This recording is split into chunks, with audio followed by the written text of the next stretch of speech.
Live? Okay, we are live. Hello and happy Wednesday to everyone. I am joined by Dr. Scott Walter, who we haven't heard from in a while, but I wanted to have a Starship chat, and it was perfect timing to schedule this because there have been a few updates on the X platform, or what we think might be updates about the next launch. Yes, as we were talking about last night, where our topic's going to be, and that was not there. So suddenly, we've had to change things up a little bit. Right. Some new news. It's great. It's great. I said, hey, I want to do a Starship live stream, just basically going over. Well, I'll start with this. I wanted to talk about, which is kind of old news, but we've all seen this video.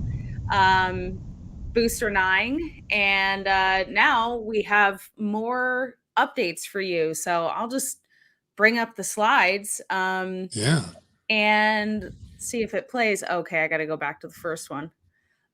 So there's speculation that we are looking around August 31st as a launch date. I'm sorry, you probably hear my cats. Hello, Ross. Thanks for joining us. Hello, Barney. So I'm sure many of you have seen this new date being proposed.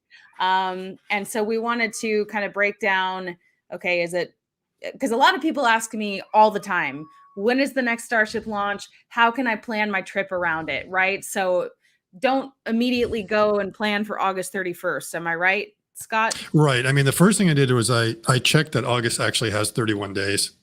Because we know September doesn't have 31. Right. So I just wanted to make sure it's like, okay, so there's no one trolling us on that. And I guess the other thing is, like, today's the 16th, right? So that means like August 31st is like 2 weeks. Yes. 2 weeks in a day. And I hope it's not, because I'll be in Spain. So it's pretty close. I mean, it's like, really, right now they're ready to go in 2 weeks. So that seems overly optimistic. We are seeing people saying, not only no way, they're saying like, no way this quarter. There's some people thinking it won't be till early next year. We know there's regulatory hurdles and all these other things they got to go through. But that aside, it's like, are they actually ready?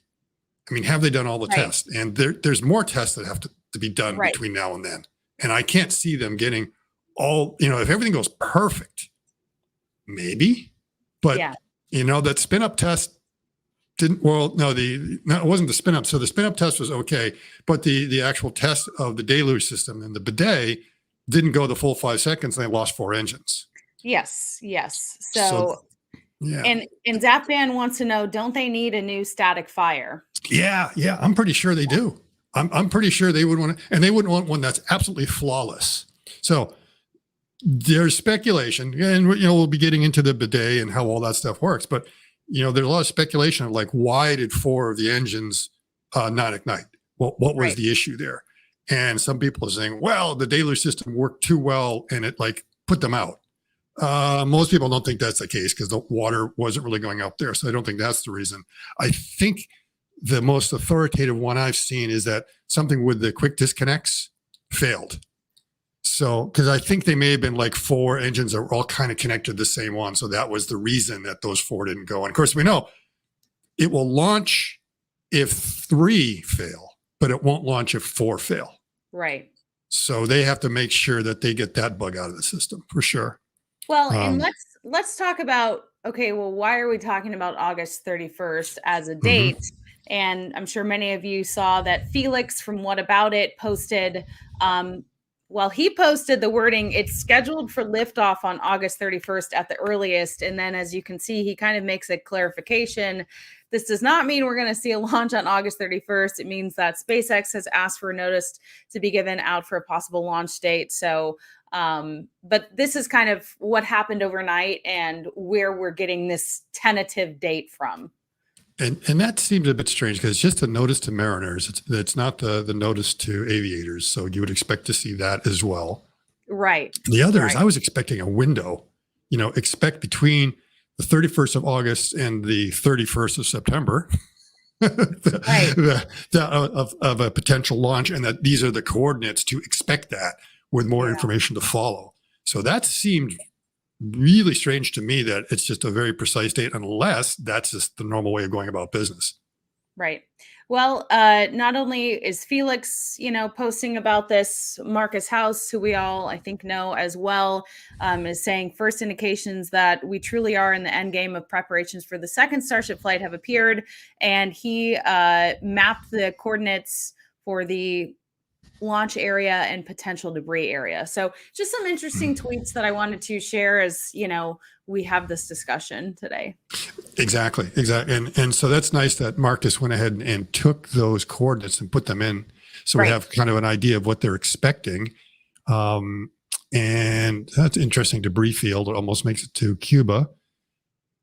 And I'm going to put it out there. I don't know if John's listening in. I think he is. He said he was going to, but this is one of his favorite T-shirts for some reason. And do you know what it is, Ellie? I didn't know what to wear today until I saw that notice. And I said, okay, I'm going to put it on there. Your shirt? Yeah. Let's see it. Starship single stage to orbit, and I don't see the rest. 2 weeks. Yeah. Now John and I speculated back in April. Okay, no, it's my speculation. He just went along for the ride, and so I take full blame for it. I said, if they really wanted to, they could turn the upper stage into a single stage to orbit with absolutely no payload. They kind of strip it down and everything else, and they're talking about potentially a 9-engine variant. So like the 6-engine variant is like just barely could do it. The 9-engine for sure would have the thrust, and might have enough thrust that they could even test out the heat tiles. So if they strip the heat tiles off, they could just go ahead and do one more test. So I'm thinking, if they're serious about this, maybe we should be not looking at the orbital launch mount, but we should be looking a bit more of the suborbital and see what kind of activity is going on over there. If there's a beehive of activity going over there, maybe you're actually planning on doing, kind of another suborbital hop or something else to test that out. Because they may realize that they're still six months away or 4 months away from doing a full test. And they can remember, what was the payload on the last one? Because you can do a single stage to orbit, and basically all you've done is you put your stage into orbit, and you cannot have any usable payload. It's like you can just barely get it on up there. Right. But what was the payload? What did Elon say was the payload? It wasn't his Roadster, and it wasn't any Starlink satellites. He said the payload is data. Right. Okay. I was like, I thought there was nothing on there. Exactly. But the payload was data. So if all you need is data, then, why not? I mean, they've got so many Starships hanging around in the rocket garden. They don't know what to do with it. And they've got so many Raptors that don't know what to do with it. And some of them are like, they're kind of out, and it's like, just go ahead and test. So that's been my argument. I'm probably way off the mark, but John, go ahead, start selling your T-shirts again. You could be right. And Lee says, I've asked this very thing. I'm not sure why they didn't do this months ago. Months ago, exactly. If you want the data, part of the data is how the vehicle returns and what it's going to be like. And can you stick the, maybe you don't, they could definitely get it into orbit, empty. And then, it comes down, you try to do a soft touchdown somewhere, just see what happens. I'm sure. And they are talking about a 9, but I don't think we've seen anything with 9 engines yet. They're talking about that variant. But they really could. They could just make some little modifications and boop, there it goes. So, well, Ross says, I think booster test flights are more important than ship test flights. So, and Keith says single stage to orbit is super hard. We're a long way it is off, super. It's super hard, but it's super hard if you want to actually have a payload. And if you want to be able to return, if you just want to prove that you can kind of get up there and get get it. Now, I agree. If you were on a very tight budget and you only had a couple of vehicles, you wouldn't waste it. But it's like, they get so many over, like, Elon, just give me one and I'll light it up for you. Okay. If you get so many of them. So it seems like they could go ahead and do that. And I think you would get pretty useful data as far as the vehicle dynamics, the stability, how it's able to handle some of the forces, just seeing how the engines perform. There's just going to be tons and tons of it. Well, do you know the answer to this question also from Ross? Do we know if all the engines that aborted were Raptor boost engines, i.e. the outer engines that interface to the OLM? I I think I saw something that it was the outer engines and that they may have all been tied to the same quick disconnect that was on the ground. So that was something I saw somewhere, but I wasn't able to validate it somewhere else. But that was my understanding. It may have been from that. Right. And we know that they're working on a Raptor 3 engine. However, they're working on it. So, yeah, they're always working on it. And the chances are by the time they get the Raptor 3 ready to go on there, they'll have already the Raptor 4, it just seems, right. There was, Raptor 2 hasn't even had a chance to fly yet. And they're already talking about Raptor 3. So, and we know Raptor 1, they're really not going to use anymore. So they want to go, because the first one I think had a mix, didn't it? Were they Raptor 1s and 2s or just 1s on the first one? Yeah, I think it was described as like a hodgepodge of. Again, it was like this urgency of we just, it's going to go to waste. It's going to spoil. Let's just go ahead and use it. Yeah. And so if you're thinking about that, why you ahead and do it. Now, of course, they have to be a bit careful. If they do too many tests and they're having all kinds of problems, they get way too much pushback and then they can't do any more tests. So if, they kick up too much dust and, some windows get shattered or something like that, then they'll have more of these FAA reports. So they have to make sure it's a reasonable test to do it, and you just don't do New Year's celebration. Just launch it for the fun of it. It's like you want to do it for a purpose. But I mean, to me, if they're really serious about that date, that just seems strange. August 31st. So quickly, so quickly, and they haven't even passed what we think would be the milestones you need to really go. So we don't know whether the pad can really survive the full force. Right. And that was what, 50%? And only 29 of the engines, right? There's 33 Raptors on there. So -4, is that 29? Okay. This happened when it's live. You're sitting there like, oh, I've got to do math. It wasn't written down somewhere. So, so it was only 29 of those things. And, it seemed to do pretty well, but still, it's not quite the full force that we saw you saw in April. I saw on TV. I know. I'm so bummed that you weren't able to be there. It was. Yeah. As you know, I've had some medical issues, so I had to be back on the, for some tests on that Thursday. I was like, well, are you planning on going to the next one if you can? Oh yeah. Whenever that is, I was kidding today with someone, it's like, I have a root canal scheduled for the 31st. I have to move that now. I was looking forward to it. So again, you can't plan your life around this right now. No. And really, with the first launch, I was like really planning my life around it. And obviously I still want to, make it happen, but I'm not going to cancel my trip to Spain. I really, at this point you can't. I'm very suspicious though of that August 31st. I don't know if the next Starship flight happens before Cybertruck deliveries, I'll be very surprised. Here we go. This is one of the things. I don't know if you can do like an instant poll or something like that. So here we go. What is the order of events going to be? So ask everyone out there in the live stream, which is going to happen first, second, third, or fourth? Starship launch, Cybertruck launch, Highland launch, and AI Day 3. Oh, okay. Cybertruck. You're saying Cybertruck is first. Then maybe Starship. Well, no. Actually, that's hard. So you think a Cybertruck is like the 15th of September, right? I'm fairly certain that Cybertruck is going to happen before those other three. Like I'm fairly certain about that one. Yeah. The other ones are kind of muddy. AI Day last year was in October when I met Elon and went there. By the way, I see a super chat from Bimmergeezer. Thank you for the generous super chat. And he says, last I heard, SpaceX owes the FAA paperwork from Launch 1, which we also learned from this payload article that SpaceX has filed a final mishap investigation report to the FAA. So now that they've submitted the report, it has to be reviewed. That's still ongoing. And so as part of Yeah, that review, they'll maybe suggest changes that SpaceX must make before the next Starship launch. So that's another kind of question they're of, not going to do that in 2 weeks. No, right, like, in what world? In what world? So yeah. exactly. And that's why I'm saying is that, the what world might be is like, it may have something to do with the launch complex, like the orbital launch complex. Maybe they can still use the suborbital. Maybe there's absolutely nothing holding them back from there.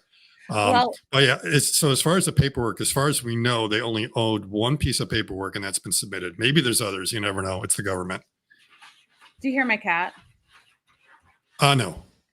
Can you hear my AC and my No. laptop fan? Good. Okay, we have some guesses. I'm gonna show the ones who got all four of them down. Moose Thompson thinks Cybertruck, Highland, Starship, and then AI Day. Let's see. Okay, I think he's the only one who had all four. The only one, yeah. Okay. Glenn is almost there. Glenn thinks Starship. Oh, he's with Warren. Yeah. Highland doesn't exist. There is no island, so you can't have. So it was like a trick question. Yeah, I set him up with a trick question here. But it could be too. He thinks Starship is going to happen before Cybertruck, which that's interesting because you think Cybertruck is the 15th, right? Okay, I think around. What was there. your guess? I mean, I'm like it's going to be before September 31st. Yes, I've heard internally September. Yeah. So. Now internally, we've all heard Elon say multiple times deliveries by the third quarter. They're very hopeful. So I think this time Elon is actually going to be right on his time frame. They are going to be delivering Q3, which means by September 30th or 31st, depending upon who your source is. And so the 15th would be pretty good. And they showed like some carriers that were driving around towards like Arkansas. It's like there's Cybertrucks in Arkansas. I mean, I understand seeing them in Silicon Valley and around Austin, but they're in Arkansas. And there was a semi with 4 Cybertrucks on it going for a ride. And like another, it's like, holy cow, there's a ton of them out there. So it's clear they're going to do deliveries before the end of Q3.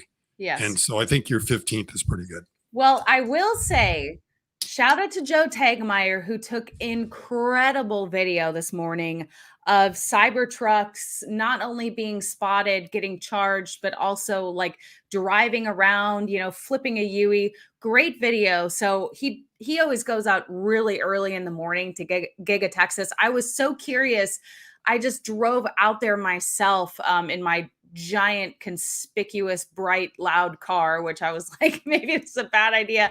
But I was hoping to just see something, either a Cybertruck covered and so I saw nothing. And I really drove around extensively. I was kind of bummed.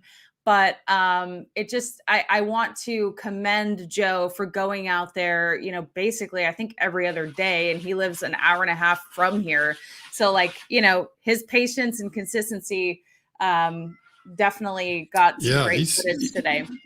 He's been catching some good things. The other day, he caught a robotic cell that was getting unloaded in the parking lot. And so I had a field day with like that. He was like, oh, look, I think I have an idea there's some speculation what we think it might be, but it's hard to confirm. Right. Some sort of robotic welding cell, maybe for the Cybertruck, but there's hints that it might actually be like a laser welding cell, just the way it was set up. So that would be rather interesting if they're doing welding with because then that means you get these nice long seams as opposed to spot welding in certain places. Because I don't know if they're going to do any spot welding on the Cybertruck. So will be different. I know. It's like we're talking about space here, so let's not talk about Cybertruck too much. Well, I just wanted to, because it feels like we're getting close to both of them, right? Orbital flight test number 2, and then finally Cybertruck, which really, I mean, man, like that is just something that's been so and remember, Cybertruck's made from the same stainless steel as Starship. Right. Well, then there you go. There's the tie-in, guys. So whatever the fabrication techniques are that they're learning for the Cybertruck, they're bringing over to Starship. That's why it's important for us to follow what's going on with the Cybertruck, and vice versa. There's probably some other things that they're doing. And I guess, first of all, you talked about your your pretty little Model 3. So we haven't actually spoken since you got your Model 3. Now, the thing is, I was the first one to learn that you were getting a Model 3. Yeah. But we haven't really had a chance to talk because both our schedules have been kind of chaotic and busy. So I knew before your parents. Oh yeah. Oh, I yeah, remember, and you know, and so I was like, yeah, definitely get it. And great wrap job is absolutely great. But I think I know the reason for you having the range problems that you had on your long trip. Right. Okay. I know exactly what the reason is. When the surgeons put the titanium rod in your left leg, they also added to your right foot some lead to counterbalance everything. So, okay, just so you understand. I mean, this also ties in a little bit to aerospace and understanding a few things. So the range is calculated on 70 miles per hour. You tend to go 85, right? Now, technically, that's 21% faster. All right. But the drag coefficient doesn't scale linear. It doesn't go up 21%. It goes up as the square of the ratio of the velocities. So in other words, when you go from 70 to 85, you are increasing your drag by 47%. So this is this famous term Q, which is 1/2 rho V squared. So yeah, you double your speed, you quadruple the amount of drag you have. So that's why it went up a whole lot. Now, to make things even here more confusing for you is, all right, you're traveling a certain distance, right? So whether you're going 70 or 85, you're still traveling the same distance to the next supercharger, wherever you're going, right? Yeah. So if you're going 85, you're actually covering that amount of distance for a shorter period of time. So when you're going 85, you are draining the batteries 47% faster. You're providing that much more power in order to be able to maintain that speed versus going 70. However, in order to cover the same distance, you're doing it in a shorter period of time. So you got to remember that means the actual total energy you use is not actually 47% more. It is more like the ratio of the two speeds, that 21%. So in other words, you hurt your range about 21%. So if it started out and it said 200 miles of range and you found that you had 160, well, that makes sense. That's like a 20% loss right there in range. And that's because you were going 85 versus 70. So that increment in speed is very important. It's the same problem with aircraft and everything else, is that you double the speed, you've got to put out 4 times as much power to be able to overcome the drag. Well, hey, next time I drive, I'm just going to bring my calculator. Yeah. So I mean, everyone will be going at you. It's like, basically, you could just do the ratio, 85 over 70. That's going to tell you pretty much what it's going to be. And they show something in the performance, but it'd be nice if they gave kind of a number to say that you are now like 10% above where you should be, or 15% faster than you should be. You have that line where you can kind of see, well, this is like the predicted, and this is kind of where you're good or where you're bad, but it might be nice just to have it. I want to point out one thing, because this actually kind of pissed me off earlier. I had someone on Twitter DM me and they're like, hey, I canceled my subscription because you're posting all this FUD about Tesla and I just can't believe. I'm like, me asking questions to the Tesla community, which is a large portion of my followers, and learning and possibly educating other people is not spreading FUD, my friend. It's not FUD. No, it's not. It's not. The thing is, we have to be very careful that you don't think like, everything is so rosy that there's no issues. There's issues with all kinds of vehicles, all kinds of technologies. If you're not honest about it, you're going to probably do more damage to it, because people are going to have higher expectations in there. So you've got to be honest. I've tried to do the same thing, that I see the good and the bad of FSD. I will post some things when FSD does some great things, like what it's doing around cyclists and stuff like that is like, it really, and pedestrians, I'm really impressed with a lot of that and how it's done. There's some other little things where, it goes in some crazy lanes every now and then. It's not supposed to. It's annoying. It's a first world problem, all these things. But these are the edge cases. If we don't identify the edge cases, if we don't, as a community, know what those edge cases are, hopefully Tesla probably already knows the edge cases. But as beta testers, we need to all be aware of what they are, what to look out. So when the next version comes out, we can go at it. We can say, hey, they nailed it. Yeah. They nailed it. Well, go out, get one more 9 and put it up there. So Right. I think that's what we got to do. And you can only do it by being absolutely honest about what really is and is not happening out there.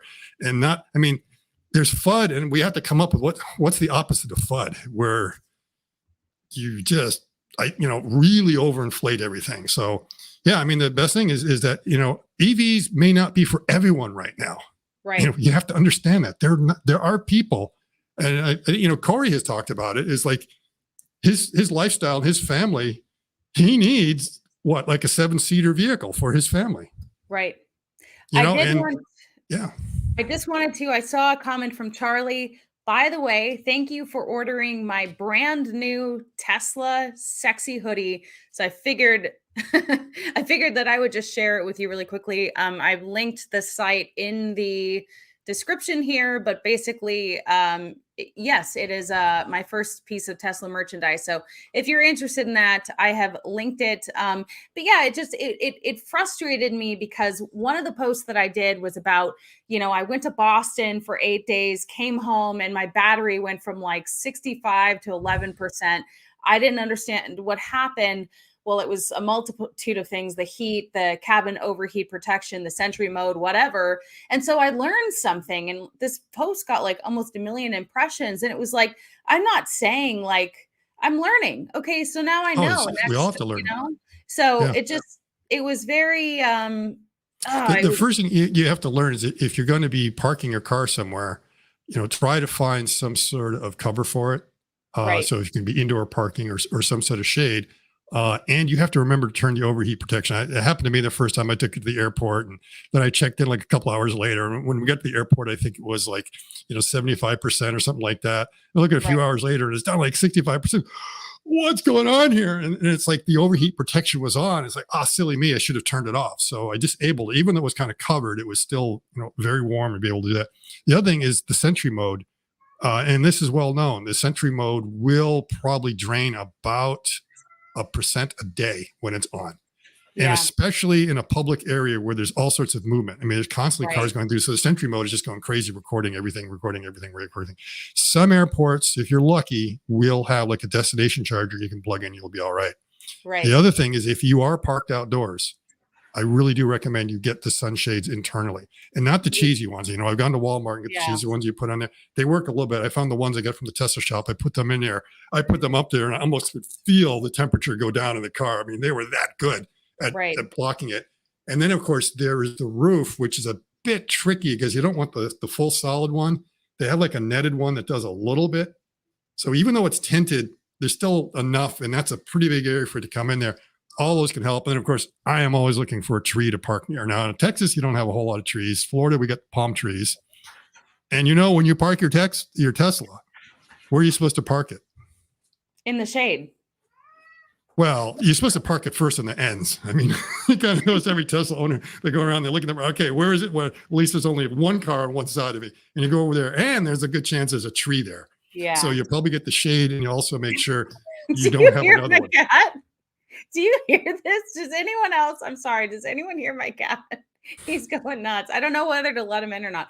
I do want to. I know we had a couple other Starship. And I'm getting some upset folks that we're talking about. So we just want to make sure we get everyone in the group now. We got the Tesla stuff out of our system. So the things to talk about is that there's the launch date, and the other thing is the pad itself, the Deludge system. And then, of course, how is hot staging going to work? All right. Which one of those do you want to take first? Let's go in order. Okay, that's the pad, because we're going to be starting with the pad. Okay, so first is we need a date, which we think, we don't know when that is. And now we have to make sure that when it blasts off, that the pad doesn't do what it did last time. So the problem with the pad last time is the concrete did not hold up. The fondag, which is supposed to be this super strong concrete, seemed to fail. And you found a piece of that, right?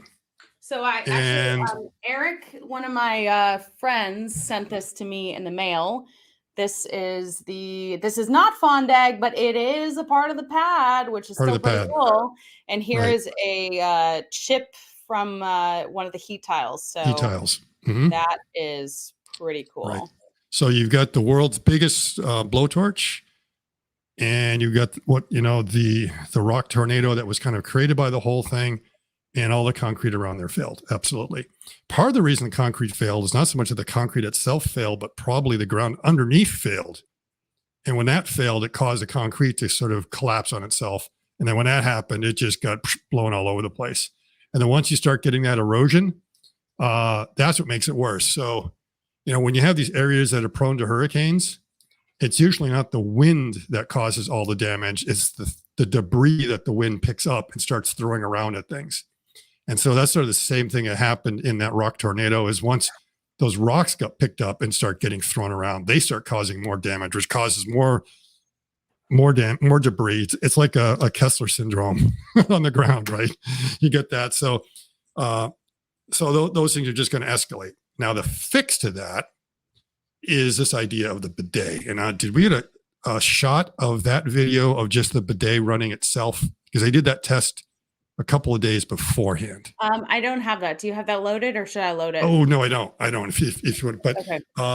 yeah, I think you'll probably find it under the SpaceX Twitter handle somewhere.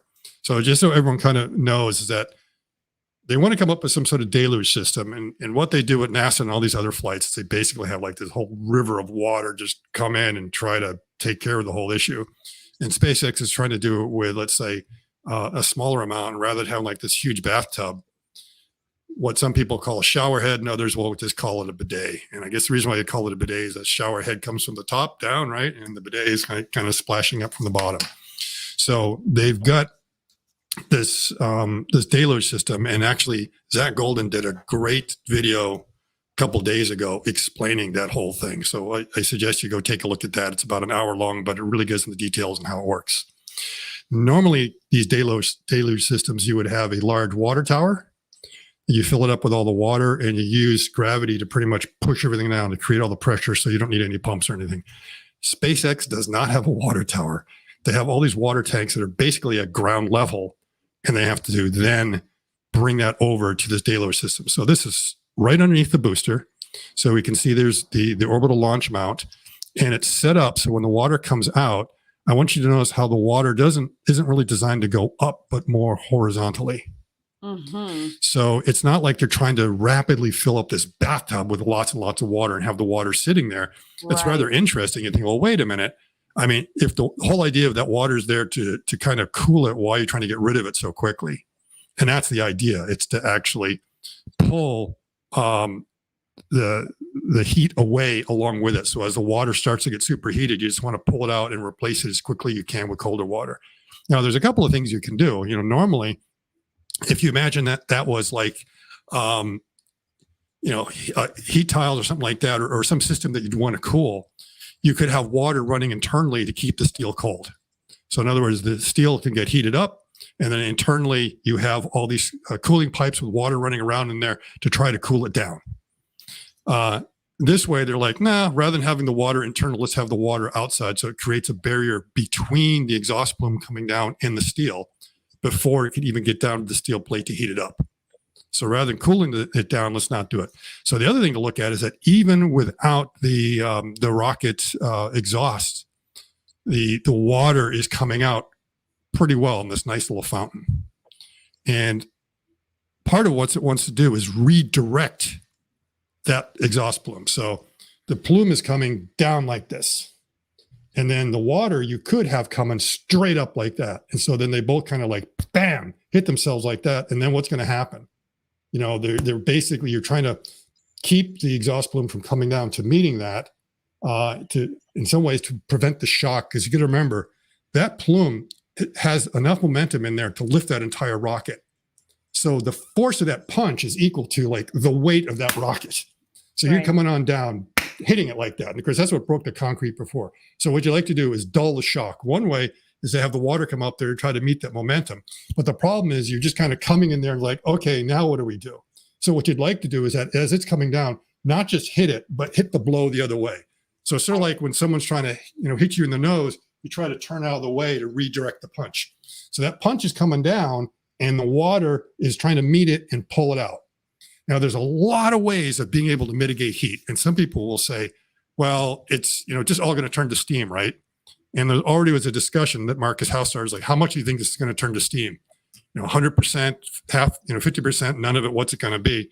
And a lot of people think, well, the turning to steam is what mitigates the problem. It's like, nope, there is no one thing. There's like usually 2 or 3 things that are going on there to mitigate it. One of them is heating up the water and then having it turn to steam. Now, do you remember what the definition of a calorie is? It's like energy burned, right? Well, the definition of 1 calorie is the amount of energy that's needed to raise 1 gram of water 1 degree centigrade. Okay. So if you have 1 gram of water and it's at 0 degrees, it's melted. It's not actually frozen, but it's a 0 degree centigrade, and you want to bring it up to 100 degrees to the boiling point, you will need 100 calories to do that, because each degree is going to require 1 more calorie to get you up there. Once you get up to 100 degrees, it's still liquid, and you then want to turn it into vapor. And so now you have the energy of vaporization that you have to go in there. And it turns out when you have that phase change, that requires way more energy than just the heating up part to begin with. So that 1 gram, if you want to now turn it from liquid into a vapor, do you know how many calories that takes? 540 calories to basically go from like 100 degrees to 100.1 degrees to go from liquid to steam. That's 5 times more than to heat water from 0 degrees up to boiling. And you already know what it's like on your stove to just try to, get the tap water at room temperature up to boiling. It's like, well, that's a lot of energy. So you can imagine turning that into a vapor is one way of absorbing a lot of that energy. So that's part of the trick. It's not so much that we're trying to cool it down. It's that we're trying to grab that heat and that vapor. But at the same time, we got to get that vapor out of there as quickly as possible to make room for more. And so we don't just want pressure to push it out of the way, but we also want the pad is basically pushing everything out, encouraging it to equally go out in different directions. And you're also going to get a layer of water underneath. And a really interesting thing when we look at the launch test is there's sort of 2 layers of the spray that you'll see. Right at the beginning, you get this fountain that kind of goes up like this, that sprays out. And then when the launch happens, the plume comes down the middle and then ends up breaking that up. So you're going to see that kind of comes out. When we actually go to the launch footage, you're going to see something else. You're going to see it goes up there, and then suddenly the blowtorch comes down, cuts off that flow. The flame goes underneath the water, and then that water column collapses. So basically you get this wet blanket that comes right down on top of it to help kind of extinguish that. So can you cue up the other one that we have? Yes. You'll see that a little bit. I think it's this one, yeah? Yeah. So look at, so we haven't had ignition yet. So we already start out, and that's up really high. Now the exhaust goes underneath it, and now it then causes that thing to collapse because that is no longer being fed. Because that garden hose, and normally when you're spraying it on out there, you'll get that nice little arc. Now it's not there. Now it helps dull it. And of course, if you compare that to the other launch, this launch is all nice, white, puffy clouds. Whereas April 20th, it was just, brown and dusty and red and much, much higher. It consumed the entire tower, and this is keeping it down. Now, this is not, was it 50? Also, it was also 50. How much did they go on? Oh, it was like 80%. I think 80% was what they did on 420. They didn't go 100%. So it's still not quite the same thrust, and we did lose 4 engines here, but I think we have a pretty good idea it's going to be under control. Well, this was kind of funny from Mark saying, I don't think that bidet would be all that comfortable to use. And Marina wanted to know for you, Dr. Walter, what is your opinion of the Starship readiness to orbital flight? So does that tie into any of this? I assume that referring to the 31st, it's very optimistic that they'll be ready to go on the 31st. Yeah. So I definitely think it's more sometime in the 4th quarter, more Halloween kind of. I mean, the main thing I want to know is, when do the mosquitoes end down there? Yeah, not really. It's like that's what I wanted to launch. I see Jessica Kirsch out there all the time. Oh, I'm like, oh my goodness, I don't want to go down there. So miserable. Yeah. Miserable. Yeah. So it's getting very close, but they had like 1,000 design changes. So they're going to go through and make sure everything's all right. Plus there's, the orbital pad itself. So I think they're pretty close. they could do it this year. I'm hoping fourth quarter, and maybe they surprise us and get it in September. But I don't think so. I mean, that would be weird to try to have the Cybertruck unveil and this at the same time. Well, I want to pull up another video that I thought was really great that Tim, I believe he shared it yesterday, and someone just requested this. This is a side-by-side of yes, good. Yes. So let's check this Remember out. who showed this? Because yes. Shout out Cosmic Perspective as well. They should definitely get credit for this amazing video. Because someone else also went through and they calculated the distance on how high they were and went through, made the measurements based on what they had. I'm not sure if it was Cosmic Perspective or someone else. It was out there in a tweet thread as well. But yeah, look at the color. Yeah. The color is very different. The other thing is, if you go back to, I think there was like 2 views of the test of the bidet, not the launch, but there was another view showing the deluge system. And when you look around the amount of water that's there, and I thought there was just going to be this tsunami. It's going to be this huge flood in the whole area. I'm like, where'd all the water go? So even though was that a bird? Oh, it probably, probably. What is that? What is that? But you got to remember, this is being launched from a long ways away. So this is no deluge. So this is that's the no deluge. Yes. Yes. So let's probably an old one. Yep. Is this one with no? This is no deluge still. Yes. Again, Everyday Astronaut, Cosmic Perspective, great video. And then, so let's see if we can get to the, okay, so this is helpful. Okay, so here's. Oh, this one here. Yes. Is this the test or just the deluge system? Might be the test.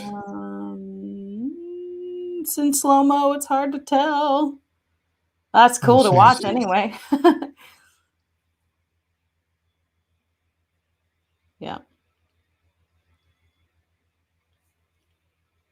But when the deluge test was over, the amount of water that actually made it out to wetlands seemed to be pretty small, if any. Do you see it now? Yep. Huge. I mean, the thing is, we can see the booster the whole time. And on 420, you couldn't really see the booster, could you?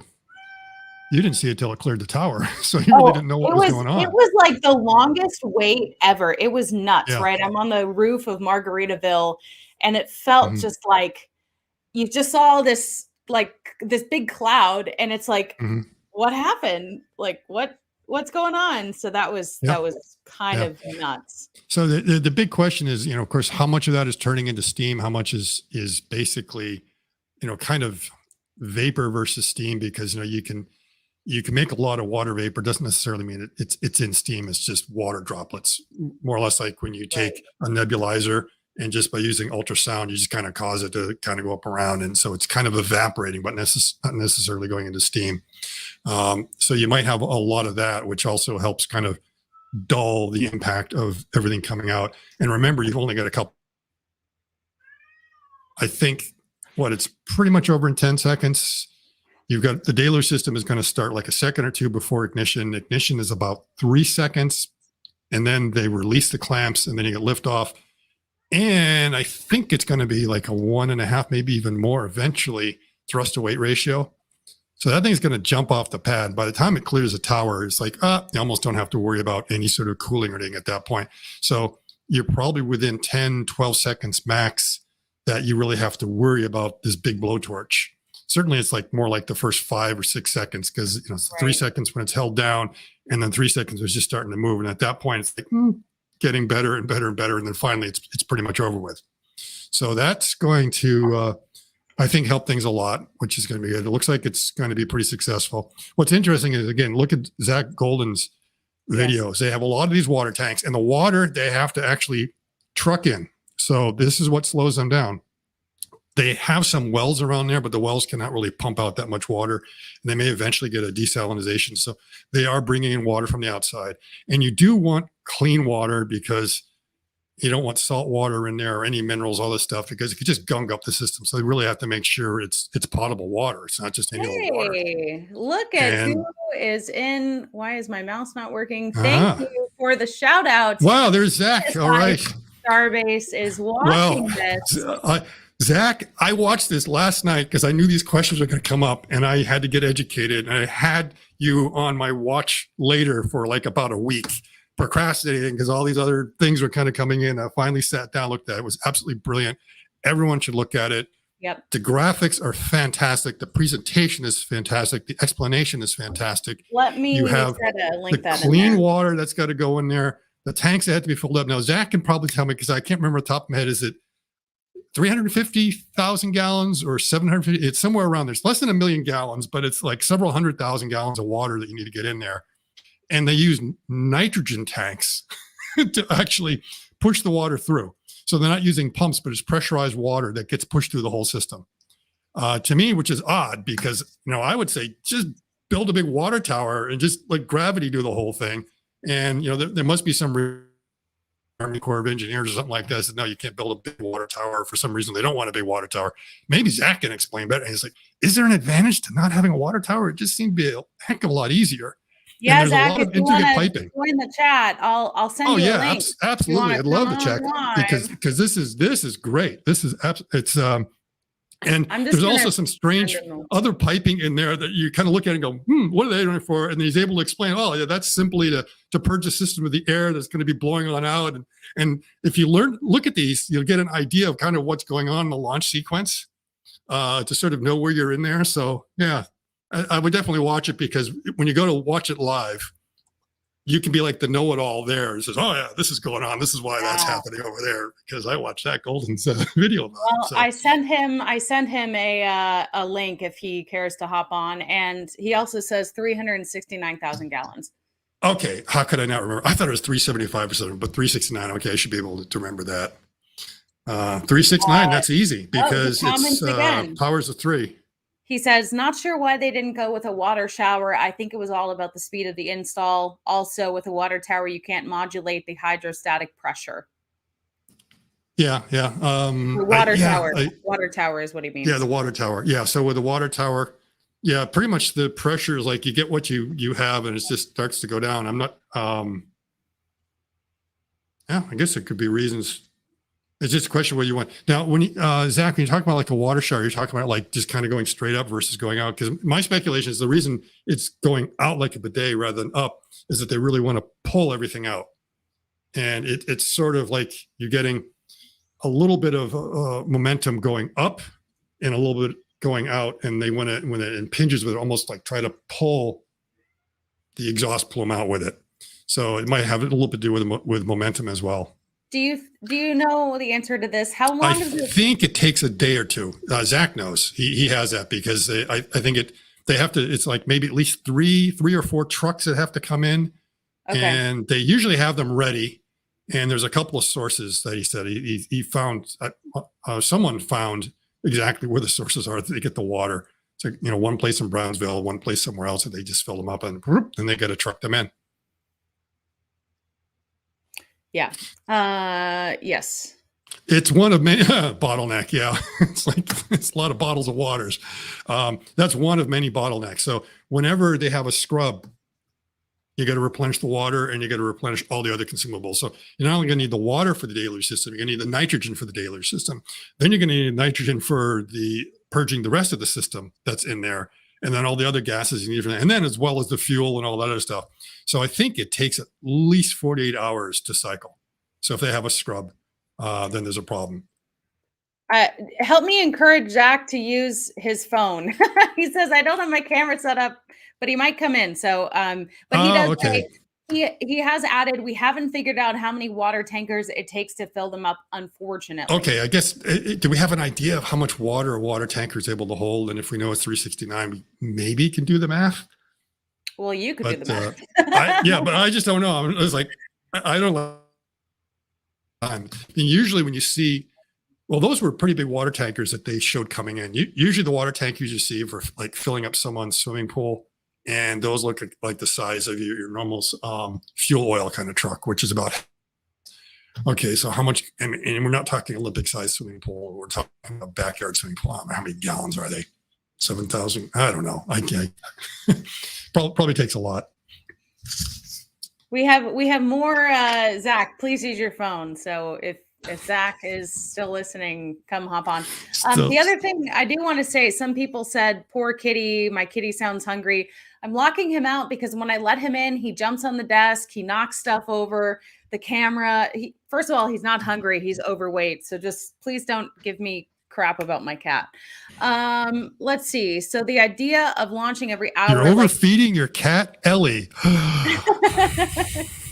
Yeah, he's like really fat. He's not hungry. He's not hungry at all. The idea of like every hour, it's not feasible yet. So what that means is that they're going to have these farms that just have incredible amount of consumables there. And given the footprint they're sort of allowed to use there, I don't know how they do it. So yeah, they're going to need to get a lot of water, and it just can't come straight from the ocean. If it comes straight from the ocean, they have to desalinate it and filter it and do all these other things to make sure it's actually potable for the system. So that's like one thing you've got to do. And I mean, it could also be pretty bad. It's like, even if it was salt water and you didn't have a problem, you take that salt water and you turn it into steam. That's like probably the most corrosive steam. It's like any iron that's around there, anyone's cars. I mean, that might be the worst thing, is like, rather than build a dust in your car, you come out of your car all rusty. Yay. So they'll have that, and then they have to have the locks. They have to have all those things to do that hourly. It's going to look like a petrochemical plant down there to be able to keep up with it.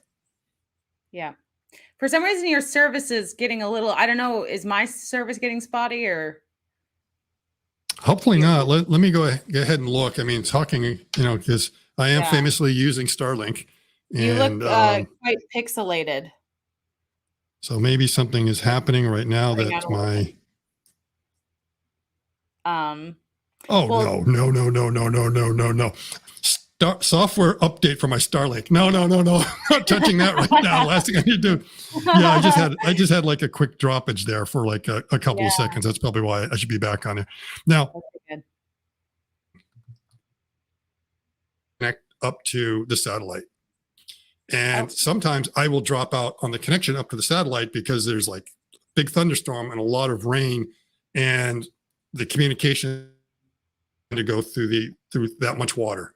So if we're getting in the order, and I've got a little weather station up there, so I now kind of know if I get more than half an inch of rain an hour, that rate, then I start to lose a little bit of connectivity.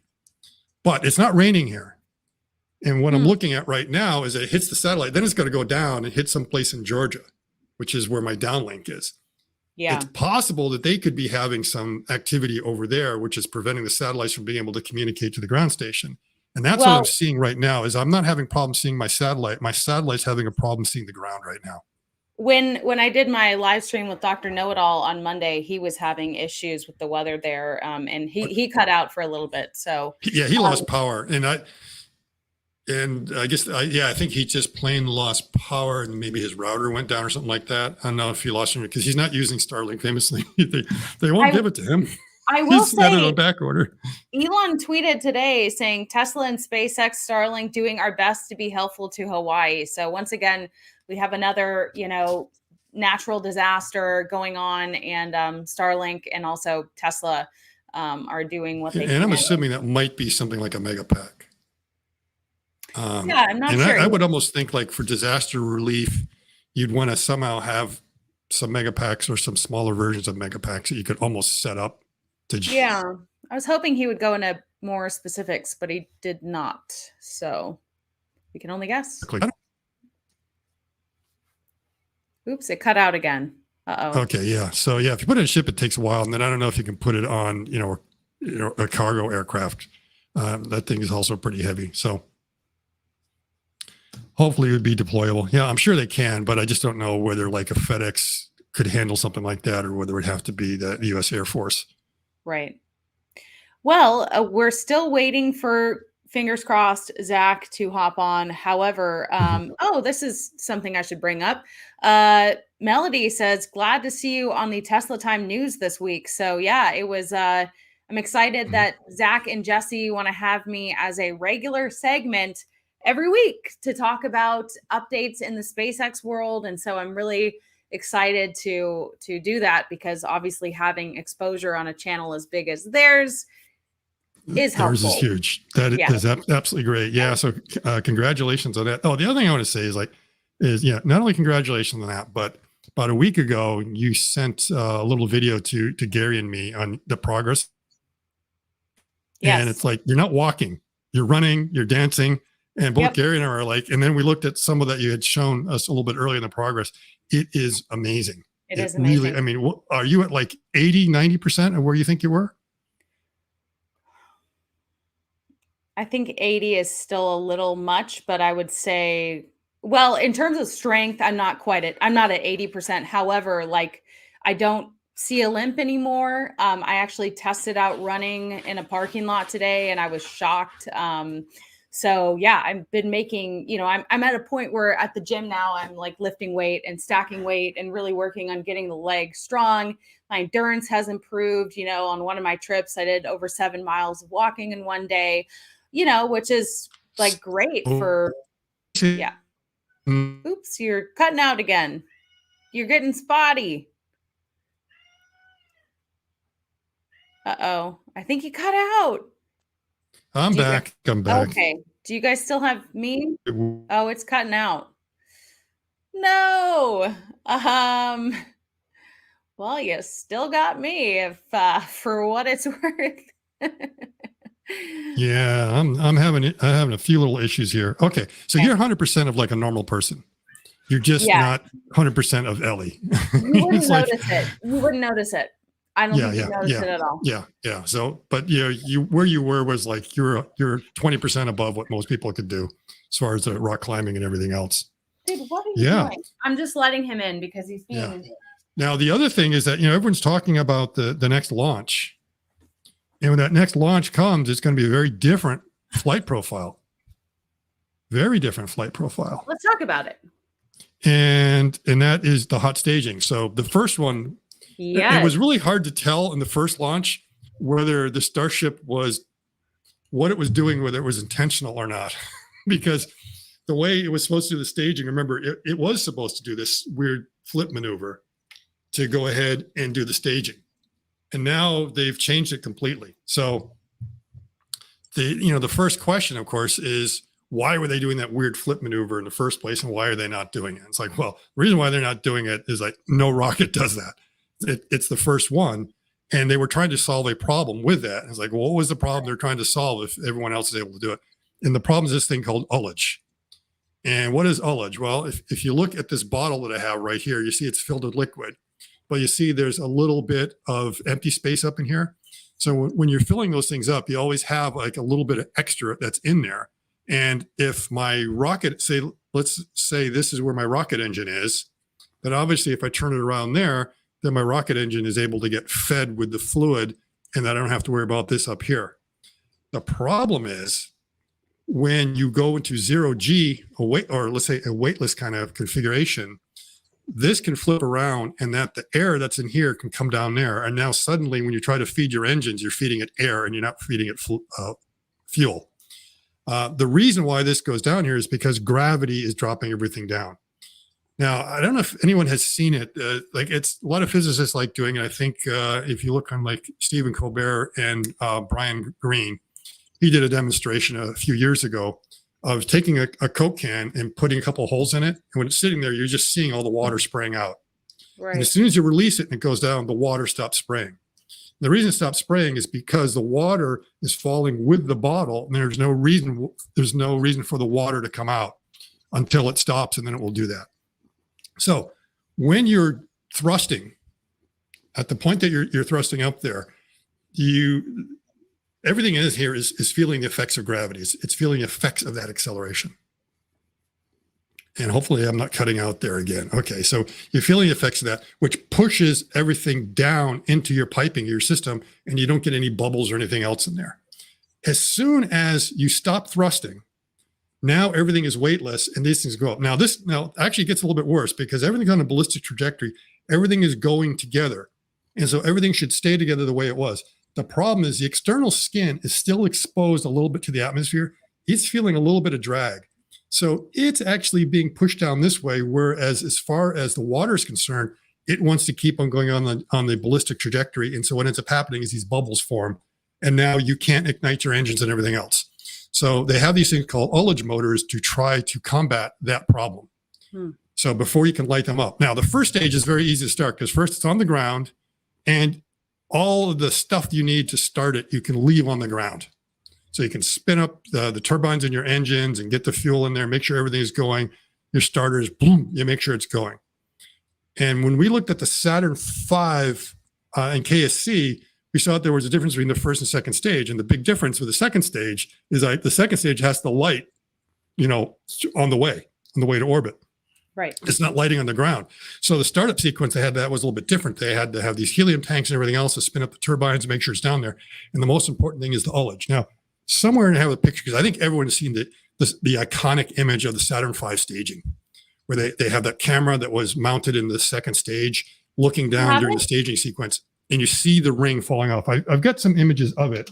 Are you able to pull it up? Because I tried. Yeah, I'm going to go ahead and pull that up.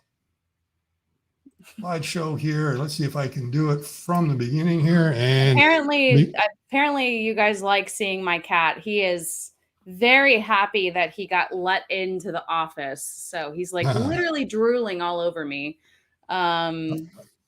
Okay, and now I'm going to try to do the old share here. So let's see. Oh, present. Oh, they call it present here. And now let's share screen. And we are just going to go ahead and share that one right there. All right. So you see this? So you might remember this iconic image. And where'd it go? In here, this is the ring that separates the first and second stage. And right over here, these little things you see are these Ullage motors. And the whole purpose of that ring and the Ullage motors that were on there, you can kind of see them on there. There are these small solid rocket motors that basically do two things. And the one thing you're going to learn about when you look at every single rocket, everything has almost two purposes.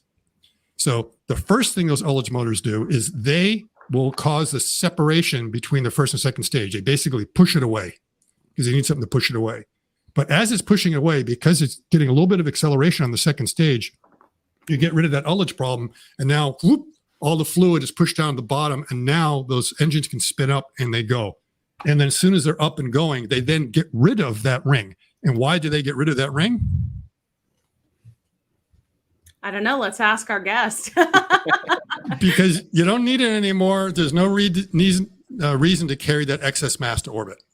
So that was the way they did it in the Saturn V. So what ends up happening in the Saturn V is that you're going on up like this, and then suddenly you get MECO. This engine cuts off. And so you're now kind of ballistic at that point. So you're no longer thrusting. And then you get the separation. You got to try to push these things off a little bit. And then eventually you light up and this thing goes. And during that entire time, you're losing maybe 10, 20 seconds of thrust. So you're ballistic. You are starting to slow down. Now, I want you to think of this thought experiment. And I'll Scott, can we, because I don't know how much time Zach has, and I want to make sure to say hi. And hey, Zach, there you are. How's it going? We're just trying to fill time until Zach got on here. Yeah. How are you guys doing? Good. All right. Thank you for, I'm sorry, I for bullying you to get on my live stream. Oh, it's all good. I'm used to it. Yeah, well, congrats on the new video. You're getting great reviews. And so was there something you were kind of chatting in the comments that you wanted to add now that we have you in person? Well, I forget what the last thing I was mentioning was. I think it was just related to the tankers. Scott was trying to figure out how many tankers it takes to refill it. I was doing a little research in the background. I think it's like 4,000 gallons or something for those large tankers. Sounds about right. Well, that's a lot of tankers. Yeah, let's see. What's 369 divided by? That's gonna be close to 100. Yeah, it's a lot. I mean, and it's wow. and that's with the additional tank that they just added. So, wow. 92. Okay, here I'm thinking it's like 4 or 5. You can do that in a couple of no time. That's a lot. Yeah, that's a lot of tankers just going down that road. Well, the thing is that it's kind of comparable when you look at what they have to do during, to replenish the tank farm in between, after a D tank or something like that. So I would say it's roughly comparable. You're kind of doubling the amount of trucks that you need to bring there, but I guess ideally, you know, you wouldn't activate that system and have to go through that process. So if you have to detank, hopefully it's before that. You know, Yeah. I Yeah. think they have that last minute hold at 15 seconds usually. That's what they did last time was 15 seconds. So I would like to believe that after that 15 seconds, you know for sure that everything's good to go. And the deluge starts what, a T minus 3 or 5 or somewhere around there? Well, on the last one, I think it was about T minus 5. I want to say I didn't Okay. check the Okay. exact So that time, but at that time, you know whether you're aborting. yeah, I mean, like I said, T minus 15. I think you have a good idea of what your engine health looks like and all that stuff. So, I would be surprised to see an abort after that. But you know, I've never really been in that kind of control room, so you never know. And I wonder if there's like a deluge aboard. Is that, you know, once you light up the engines and then you shut them down, do you say, oh, can we shut down the deluge system, or you just keep them running and just say, oh, we're gonna use up all the water because we don't want that blowtorch, you know, doing any damage whatsoever. Let's make Right. sure we keep it cool. Yeah, I mean, I would say the abort for the water system takes surprisingly long. I mean, I guess it makes sense because you're throwing so much pressure into that tank that, you know, when you when you open up those valves, it's not going to like instantly depress down to I know it's ambient. like trying to turn off the shower when it's too cold. Oh, it's too cold, too cold. You know, it's like trying to spin that thing. So yeah, and you're talking about a lot more water. Yeah. Right, Well, right. Zach, while we have you, first of all, what do you think about that August 31st tentative date? I mean, it sounds realistic. I'm a little disappointed on it. I'm actually going back to work here soon, so my start date is like on the 28th. So Yeah, have I you have made a Not that feeling gonna happen. that's Don't announcement? worry. It's not going to happen. It's not going to happen. I hope not. I hope not. I mean, Oh, that's okay. the problem with being a content creator is that you start wishing for setbacks and stuff like that. You know, like with this 33 Mhm. engine test, I was like, I hope they wait a few more days, and they didn't. So, you know, Mhm. for as a fan though, it would be awesome to see it on the 31st. But as Ellie asked, yeah, I am going back to work here soon. I kind of made that decision about uh, just over a month ago. You know, it's been really awesome doing this full time, and but I think that like as you're doing something like this for your job, it becomes a little bit different. So, you know, before when I did have a full time job and I was doing this, it was a lot more fun. So, you know, I wanted to get back to actually having fun. I think it was actually starting to show in some of my videos as well too. That you know, people were like, uh, all kinds of comments. You know what I mean? Like, Yeah. put a smile on or something like that. Like, why are you so Yeah. monotone? And like, first of all, I never feel like I'm monotone, but I got what they were saying. You know, No, but I think they're fine. They're engaging. Now I am seeing this comment here that Zach's smiling at first. So that confirms you are not a Vulcan. yeah, you know, I Okay. think that's the other thing is just that you know the amount of stress that when you're doing this full time, trying to worry about having sponsors for an episode and all that stuff, it kind of takes the fun out of it. You know, even So having just to run sponsor ads, like that's the one thing yeah, that I every single episode I'm like, Jeff, let's just run this without the sponsor. right, But I right. know I would regret it every single time, so I have to throw it in, and it's like, okay, this is a 55-minute episode, and I really want to like add another 60 seconds for a sponsor segment right now.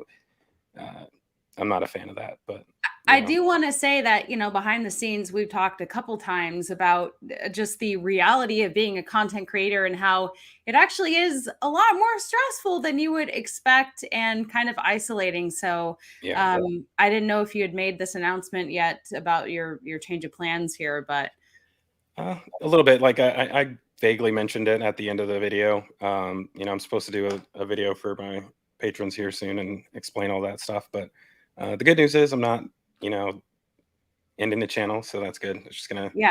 take me longer to put out videos, but So Zach, next pro tip: next time you do something on the bidet, I mean, the natural sponsor would be like American Standard or Delta. You know, one of those. Oh my God. Just get them in there. I mean, that could just be the funniest sponsorship. you know that Uh, that's the other thing with sponsors. I've always, you know, there was a few months ago I had like 4 different ones that I was using, and I always wanted to plan out which one was going to be in which episode, and that was the thing is that like I'm like, hey, yeah, I want to use the NordVPN one in this one because you know I'm going to make jokes about Elon spying on me right now. So and they're like, no, how about you use, what was it? Brilliant or not Brilliant. Sorry. It was, Squarespace. They're like, yeah, no, we want you to use a Squarespace one. I'm like, all right, well, this, it's kind of taken away from my content, not being able to do Yeah. exactly what I want to do. So Yes. that's definitely Well, a thing. Stokes says, I don't mind a CSI Starbase video every month or so because the quality is that good. And it really is that good, Zach. Yep. Thank you. I appreciate it. Yeah. I mean, for me, I was starting to get into that range where I was like, well, do I start making weekly videos? And, I did that a few times, and I'm not really a fan of the weekly videos. Like, I think there's, Marcus and What About It channel do that pretty well so far. So, I don't think I need to like jump into that boat.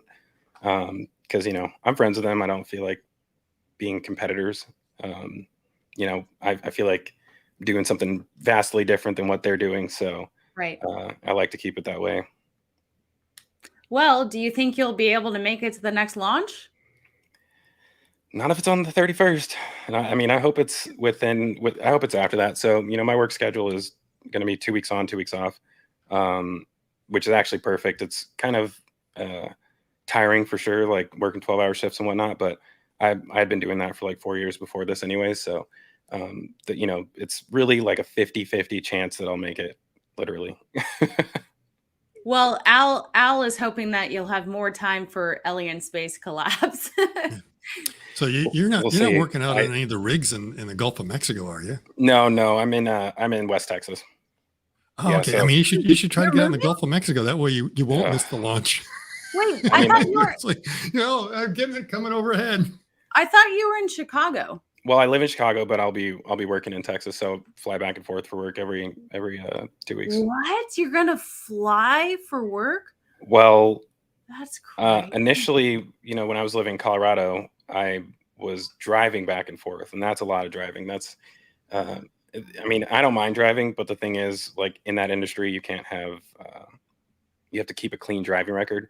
And for me, like driving that distance, I'm bound to speed. So like, it's just not good for me to drive when I'm doing a job like that. Yeah. Yes.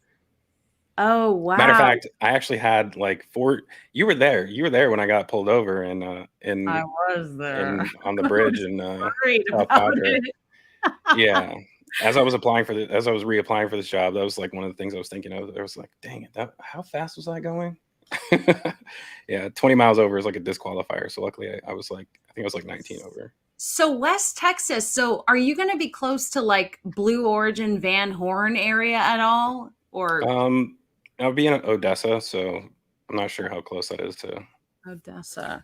Because during my road trip, I actually went through Van Horn, and I was thinking I was going to at least drive up to where the Blue Origin, stuff is. And I think it's like 45 minutes north. It would take me off the route, but I'm not sure how far Odessa is from Van Horn. Speaking of Blue Origin, what's up with them? Why haven't they done any suborbital hops lately? Yeah, that's interesting. Well, they're still waiting on the approval. Still an investigation or what?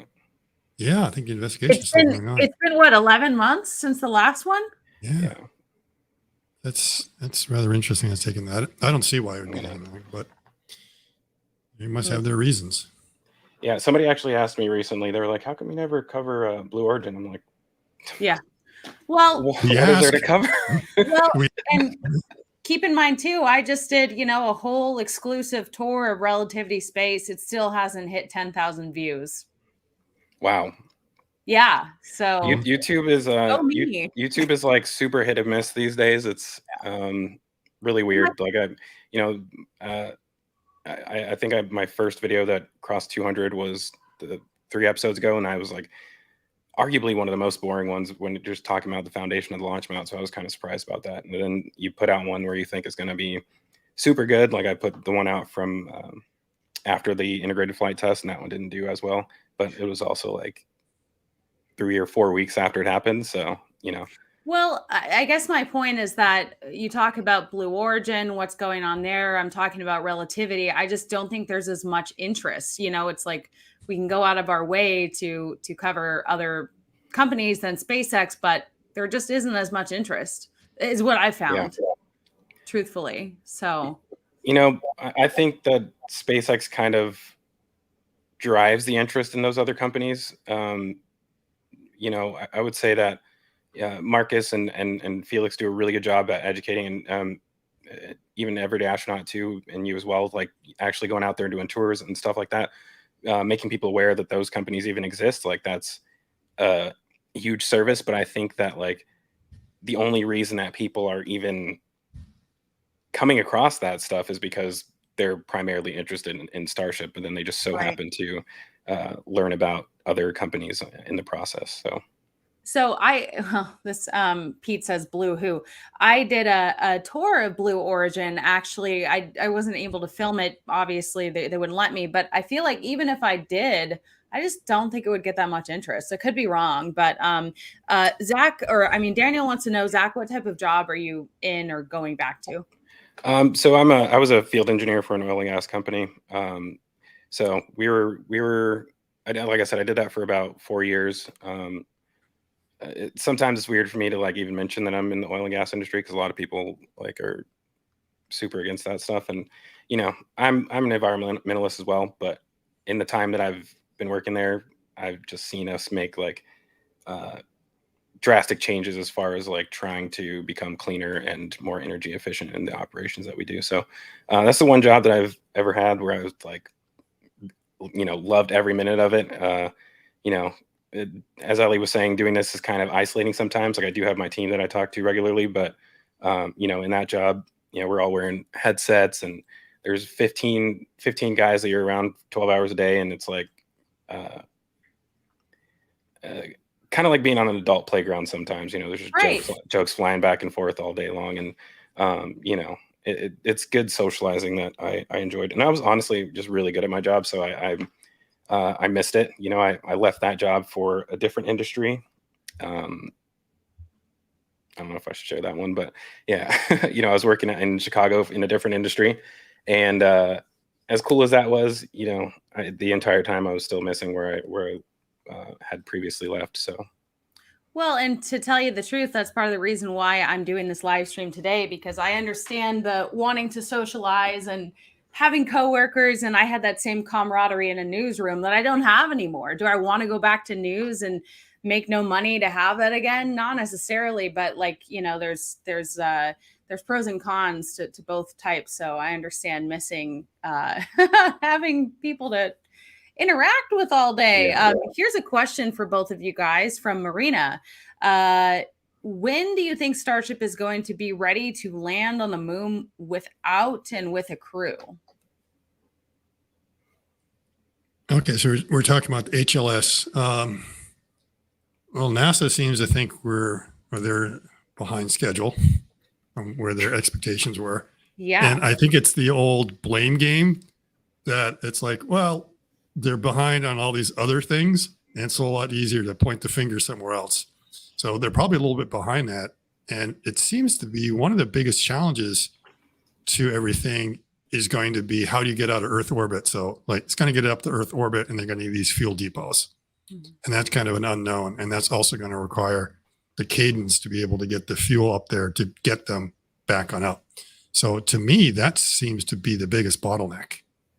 You know, first, obviously getting to orbit, but once you're getting there, figuring out how do we move it from low Earth orbit up there, because we don't have the propellant now. The thing is just so massive. Right. And you just go on Twitter and there's these guys out there that are just constantly harebraining all these different schemes of what could be done, how propellant loading is going to work. And, you know, worried about boil off because, you know, it turns out, you know, boil off is a huge problem, way more than you think. So you just can't have this depot that the gas is going to be sitting around up there for months at a time. Just use it whenever you feel like it. It's like, nope. It's kind of like your Tesla, you know, it's sitting there, it's losing 1% a day. Not much you can do. It's more than 1%. Well, I was going to do that Sentry mode on and the heating and all that stuff. But it's just hot in Texas. Yeah. It's just hot here. Yeah. And you've got to have phantom drain no matter what. But that's sort of the same problem. Yeah. Well, and unless you wanted to answer that, Zach, there's another question that I think you might be well suited for. What flight test milestone do you think SpaceX needs to achieve with Booster 9 Ship 25 for the second launch to be considered a success? I guess I'll answer the first question and then I'll answer that one. Yeah, I would agree with that orbital refueling. I think just figuring out how to do it will be the challenge. But once they do that, I imagine that's going to go fairly well. That's like probably one of those things that once you get it done, there's not really a whole lot more extra development that has to go into it. So, you know, it's not like your crew Starship and your HLS where you have all these different components that you have to master along the way, as far as like, you know, your life support and, you know, everything else that goes into building a crew rated vehicle. But yeah, that's going to actually be really cool. I feel like with the number of, you know, if they get that second launch site up in Florida, and if they end up with a third one, I wouldn't be surprised if they complete refueling in like 3 days, you know, launching twice a day or 3 times a day from 3 times a day from 3 different facilities. So 3 launches a day. So 2 days to get 6 refueling tankers up there. That would be pretty interesting to see the rate that they do that refueling at. But second question, milestones. There's a lot. Number one, you know, I'm still a firm believer that while I believe it's going to be successful and it's going to work really well, the ultimate test for their new bidet system is actually launching. You know, they simply do not have the ability, as far as I know, to do full throttle static fire tests on the launch mount. So the only way to do that is by launching. And that I didn't know. Yeah. So, I mean, one of the big things is that the, you know, hold down clamps aren't necessarily meant for holding down per se. You know, it's meant for holding the vehicle down when it's empty and it's susceptible to like wind and all that stuff. But, you know, as we saw during the last launch attempt, they let go of that 15 minutes before liftoff. And so when they do static fire tests, they have to install like separate turnbuckles onto each of the hold down arms in order to like lock them into position. So they're not actually using the hydraulics to keep it locked down. So, you know, and on top of that, I don't know what the limits of the actual skirt of the vehicle are, if it can handle that much thrust, because, you know, without the Starship on top, you're approaching like, I don't know, maybe above 2-to-1 thrust ratio, if not more. So that's a lot of stress on the vehicle, and it's, in my opinion, not really worth doing that without a more robust hold down system, I guess. So yeah, is it fully tanked for the static tests? Well, for the 33, they have the LOX tank fully filled, but the methane tank was like, I want to say like an eighth, or maybe a slightly more. So okay, so even then you don't even have the full mass of the first stage. Exactly. And you don't have the mass of the payload. Yeah, so those hold down clamps, they're really having to strain. Yeah. So when it's an actual launch, the hold down clamps can hold it down. It's just that when you take all that weight off, it's a lot harder for it to do it. Yeah, I mean, they can, you know, if with the Starship on top, I think they, both of them fully loaded, they could probably pull off a full thrust static fire test, but without at least the ship on top, I don't think they can do that. And like I was saying, like the clamps, like every other launch system, the clamps are either releasing after ignition or shortly before, but you know, 15 minutes before is a very long time. It's like, you know, really just to keep it in place, and in my opinion, not actually holding it down. Yeah, just making sure it doesn't fall over. Yeah, exactly. But I guess, you know, continuing on that, I think the next milestone would probably be just getting off the pad, really. You know, we've seen during the first test, they lost 4 engines or 3 engines right off the bat. During the static fire test, we saw them lose 4. From what I've been told, that wasn't necessarily an issue with the Raptors, but more like a ground support equipment issue. So hopefully that's a good thing. But actually maintaining the number of engines they need in order to reach stage separation, I would say, is going to be a pretty big thing. Sorry, I got a dog barking in the background. Cats and dogs, huh? Yeah, they're being nuts right now. Yeah, they're ridiculous. So let me ask you a question, Zach. Do you consider the very first Falcon Heavy launch to be a success? I I would say it was absurdly successful. Like I was surprised at how well the Falcon Heavy did. However, the core didn't land. Remember? That's true. Wait, were they trying to? So they basically hit everything, but the center core didn't land on the drone ship. I can't remember if they Now tried. some to people do might that. say, well, there wasn't a success. It's like, okay, that's why I kind of bring it up is when we look at this one, clearly, the deluge system not having any damage. We can clear the tower, do all these things, but if we just have another rock tornado, it won't be quite successful. So I agree. The deluge system has to hold up, has to clear the tower. We have to get staging. And then, after staging, it means we should have, successful second stage going. And then at that point, hopefully it actually makes it into orbit. And then you might be able to say, yeah, that's successful. But now the first stage is coming on down and we'd like to be able to have a soft landing in the ocean.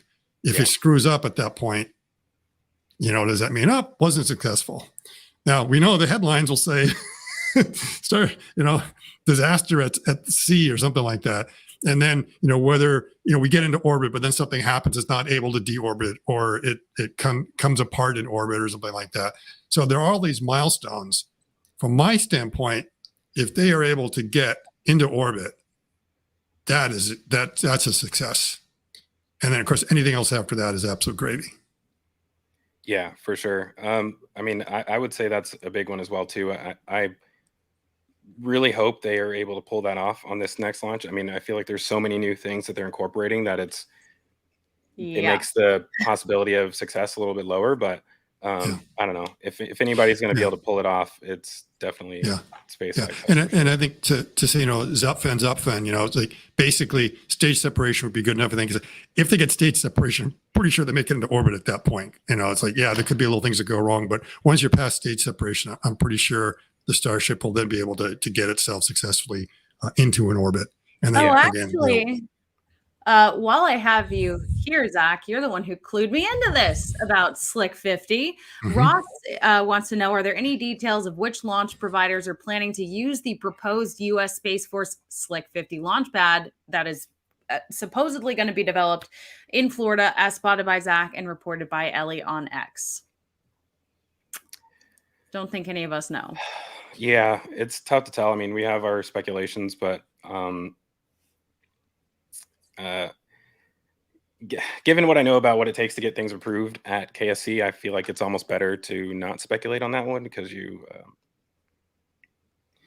it's one of those things that they probably don't want public, but I feel like we can all probably guess. Well, good thing I made a video about it. Now, from what I saw of the drawings, that's on the northernmost border of KSC. Is that right? Is it right on Playa Linda? Let me try to pull it up. It doesn't seem like there's any room there for another pad because when you go down Playa Linda Beach, you practically feel like you're on 39B. You're very, very close to it. It just doesn't seem like there's enough room to put another pad in there. And certainly, when they do that, I wonder what extra layers of security they're going to put along there for the public. Because you get the National Seashore along there and people like going down that beach. Certainly for launches, it'll be closed. I think, for Artemis and manned launches, they close the beach anyways. I think for normal satellite launches, you can still watch them from the beach from 39A if it's just a Starlink launch. But then anything going out of 50, it's like, nope, push them all back to Titusville. No one's going over the bridge. That's kind of what you want for sure for a Starship launch, I would say. If it for Starship, but because wasn't there a talk of a 49? I'm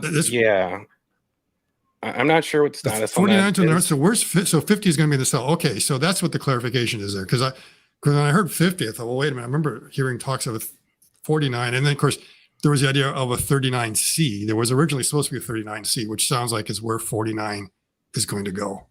But yeah, if it's supposed to be slick, then it should be on the south side. That would make sense. So maybe it's on the northernmost part of the south side. Well, and this was something talked about in the past. When are we going to get ocean Starship pads? They've kind of put that idea on hold for the time being. Zach, did you put in your application for that when they finally get Phobos and Deimos going again? It's like, it seems to be right up your alley.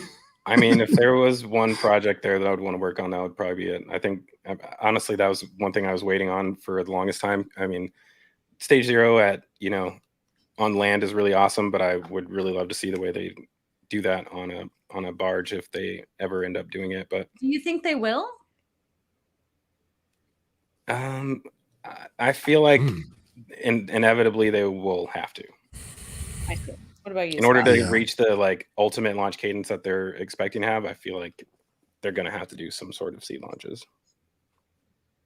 Yeah, I mean that's the fastest way. Like if you theoretically are using tanker ships instead of trucks in order to refill your tank farm, that's you can do that in a single day theoretically. Oh yeah, they're just staging. You're just waiting to go out there. You don't have to worry about permits or anything else. Yeah. You don't have to worry about a deluge system because it's already built in. Yeah, I do wonder what that would look like. Over the water though. I've always wondered what that dynamic would look like shooting down into a actual body of water instead of a spray coming up at you. Yeah, I wonder if you already tried to encourage the water to do something before you even launch it. Well, Moose you already would have jets of water to start moving things out. Mm-hmm. Moose wants to know, and we were talking about this a little bit before Zach hopped on. I don't know if you have any ideas about this. What is the chance of the hot staging that they're going to go with? One of the many changes that they're going to have on this second test flight of not destroying the booster. Okay, so if you remember what we were just talking about, the Saturn V was using basically cold staging. So the stages would separate, and once they were separated enough, then it would light up and go. But hot staging had been around. So the Geminis, if you look at the Gemini boosters, they used hot staging. Because if you look at the Titan II, you'll notice there's this grid around where the second stage is. You can actually see the second stage engines. And I was like, well, what's that there for? It's that's so when they light it up, it's able to go out. And I think that is, maybe a little bit of a concern that first you do need to have some sort of grid system. And they are showing examples of the upper stage of the booster to have something to make sure that it vents out. But whether that's even going to be enough, whether that's going to be able to handle the force of all that coming on down there. And so they might do hot staging, but it might be more, let's say, warm staging at first, because I don't think they're lighting up all the engines. They're going to maybe get a little bit of separation. And then once they get enough separation, then they're going to go up there. But there's all sorts of dynamics. And there's a really interesting thread that will point out that that Ozon has gone in there talking about all the various ways of being able to do the staging and what's going to happen and how they're going to light it up. Because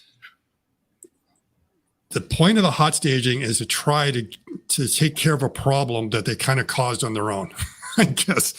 And that is you've got to solve the Ullage problem. And in order to solve the Ullage problem, usually you have these Ullage motors to take care of it.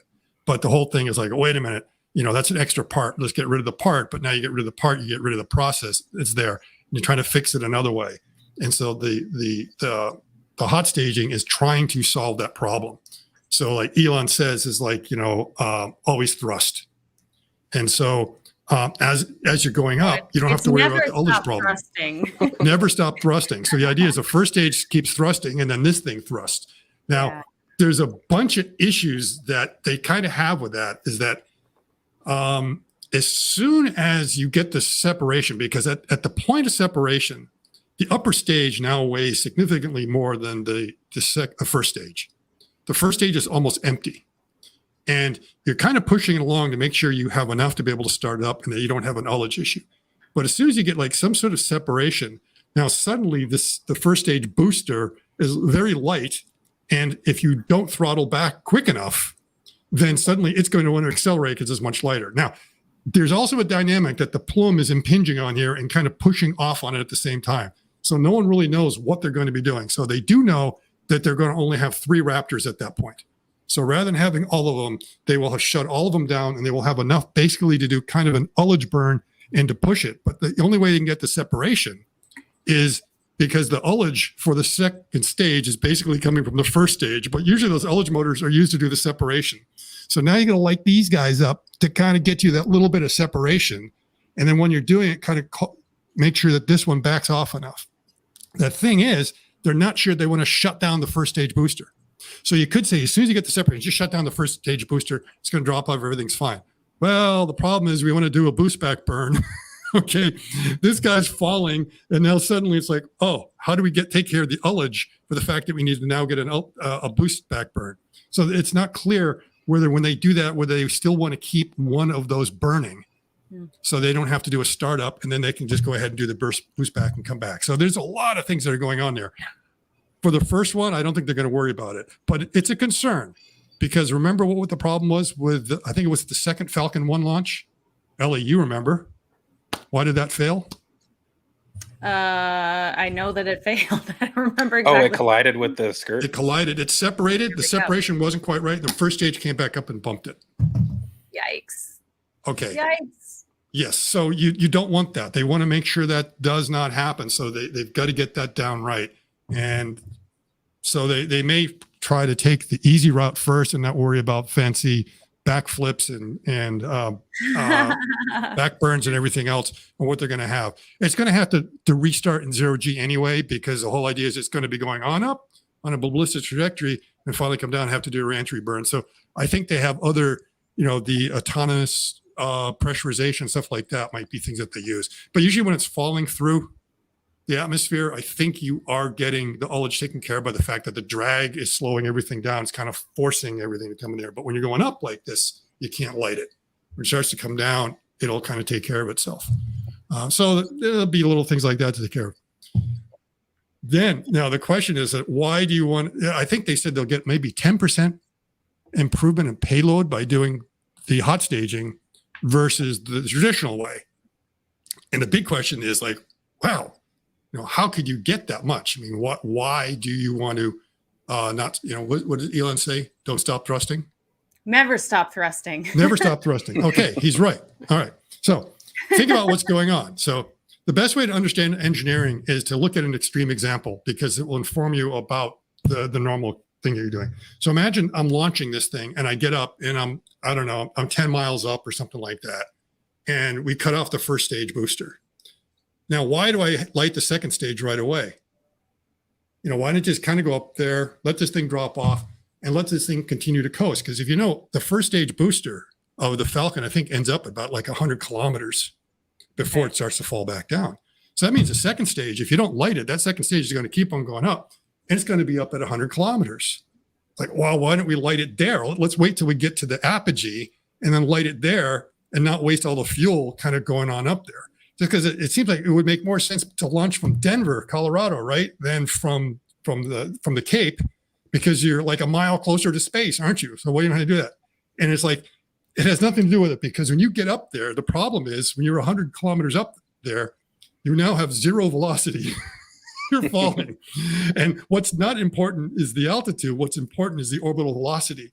So now you're starting from zero velocity, whereas right when you had stage separation, you had like 8,000 kilometers, I think is 8,000 per second or mile is, but you're about a third of the way there. And it takes a lot less energy to kind of accelerate from there.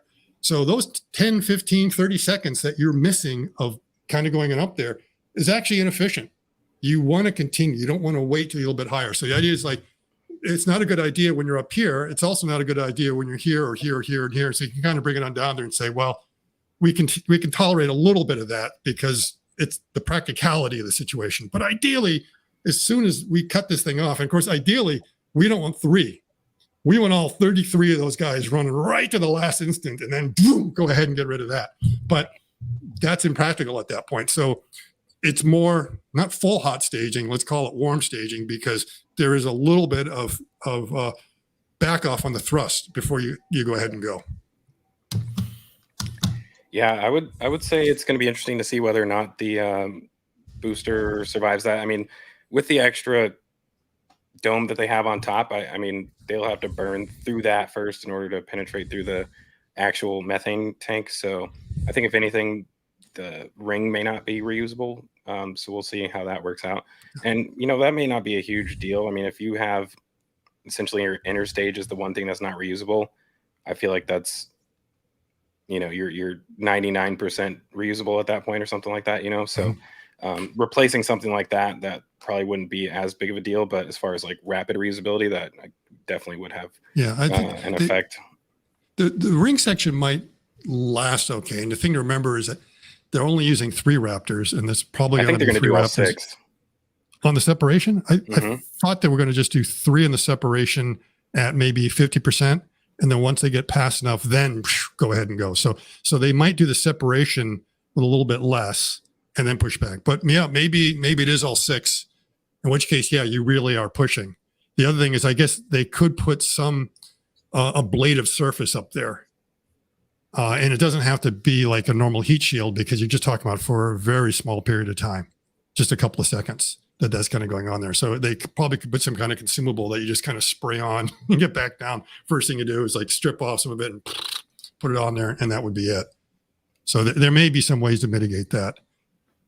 Yeah, I feel like, if you're down to 3 on the booster, then you also have 3 on the ship, your thrust to weight ratio is going to be greater in the booster because it has less fuel in it at that point. So I would expect them to have to at least either use 6 engines or actually throttle up with 3. That's the trick, because all the mass is up there. And that's why, yeah, so they would probably, if they do only 3 of them, those are going to have to be 3 at max thrust. And then what they would have to do is some trick that once you get that separation, maybe shut down 2 engines so you only have 1 at that point. Oh, yeah. This is kind of the discussion thread I'm seeing on Twitter, is that everyone is trying to figure out exactly what they're going to do and what's going to be the best way. And so obviously SpaceX kind of has an idea, but right now we're guessing. And eventually, maybe they don't know.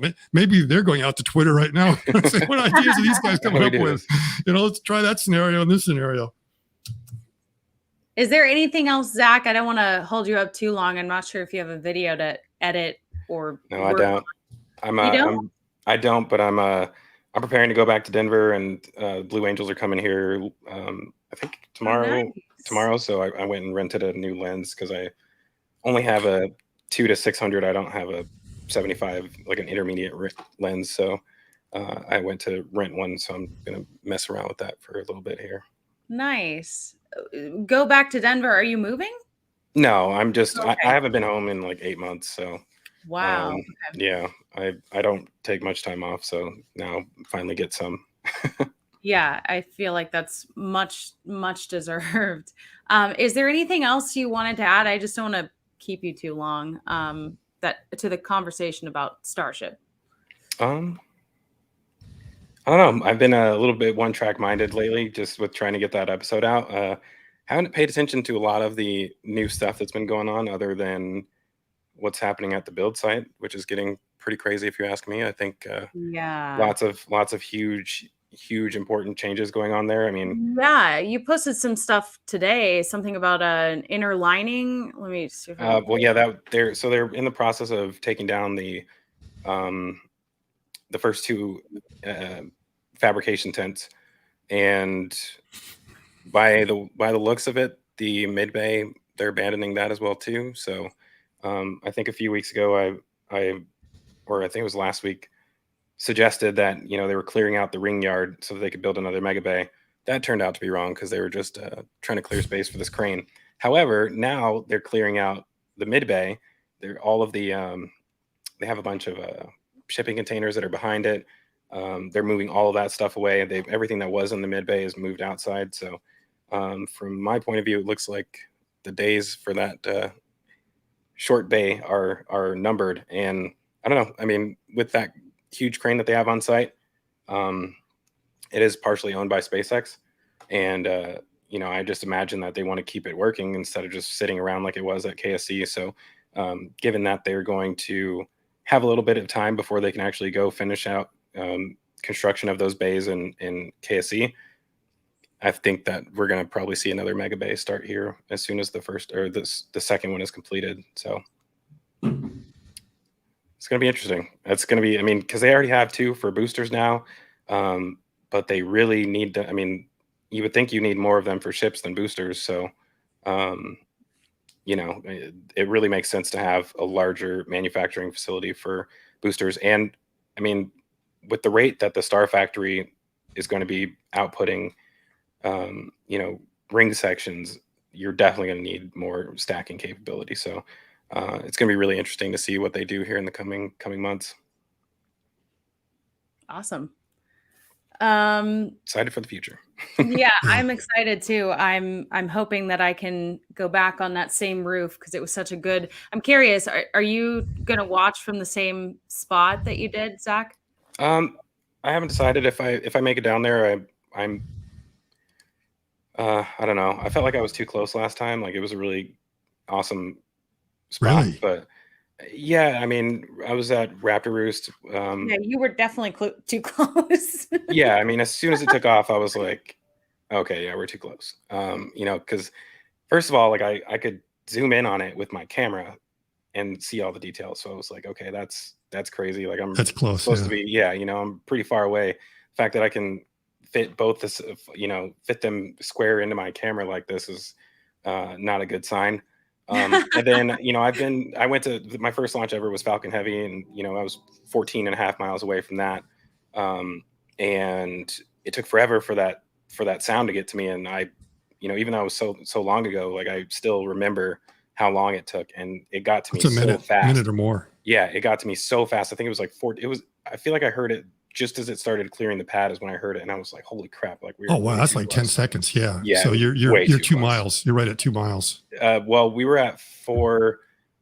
I think it's 4 miles, so it may have been a little bit longer than that. Maybe it would have been about 20 seconds then. Okay, yeah, it's 5 seconds. 5 seconds a mile. Yeah, time was moving so slow though. I mean, because when it lifted off, I thought it was coming back down, and I was like, okay, well, hopefully we're gonna make it off of I was staying on top of a deck. I was like, we're gonna have to get off this deck if something happens. Yeah, you're right. I mean, even over at South Padre Island, or had these binoculars, looking at the binoculars, and Starship wouldn't fit in the binoculars. Like, holy cow. I mean, that's how big it is. And we're what, maybe 4 miles away there, I think, at least.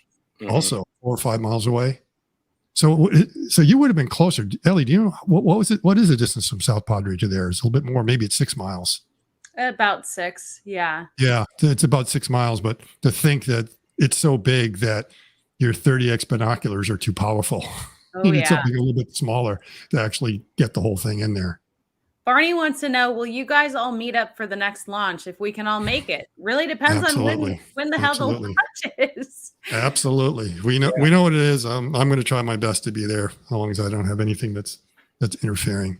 Yeah. Now, Zach, I have to ask you did a little bit of stand-up at one point. Is that right? Well, Ellie I have done stand-up before. In my Discord profile, it says that I'm a retired comedian, but it's not, because Why don't you everyone's a It's comedian here. Okay. Yeah, So what I have to do is, yeah. I want to ask you if this is funny, because I figure since you're you know a little bit about comedy, I put a tweet out about a week or so ago, and it has to do with Starliner, and of course, you know, a whole Starliner saga of what's going on. I guess that's a joke in itself. Boeing keeps pushing it off, or whether the next one's going to go to the next one. And the latest one is that they might be able to go. The problem is they may not have any parking up in the space station. Yeah, it's so late. Yeah. So basically I put this little meme together, and you guys have to tell me thumbs up or thumbs down. Maybe if you guys like it, I'll retweet it. Hopefully, let's see. So go ahead and share it here. And then everyone in the comments can say the same thing. It might be a bit too much inside baseball. I'm not sure. Did Jeff Bezos like it? Oh, I don't know. No, he didn't. Now, this has nothing to do with Blue Origin. Remember, this is a dig at Boeing. Let's see. Is it working? Do you see? Not yet. Oh, I should be sharing. Am I sharing? I see it? There we go. There we go. There. All right. Finally came up. The cosmic equivalent of your Starliner being iced.